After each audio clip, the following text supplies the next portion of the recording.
Hello and welcome back to our channel. So today in this video we are going to discuss about how to cancel an offer on Mercari Japan. So without wasting much of our time, let's get straight into the video.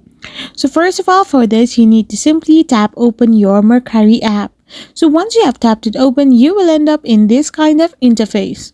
So once you're here, you cannot directly cancel an offer as a buyer.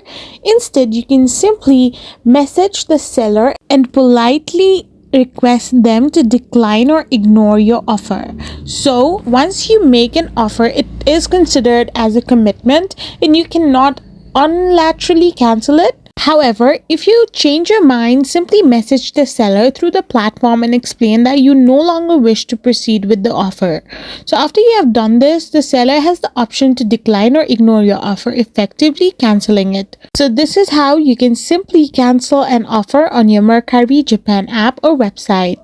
I hope you found this video helpful, so don't forget to hit that subscribe button and do give us a thumbs up. We will be back again with more informative videos. Thank you for watching.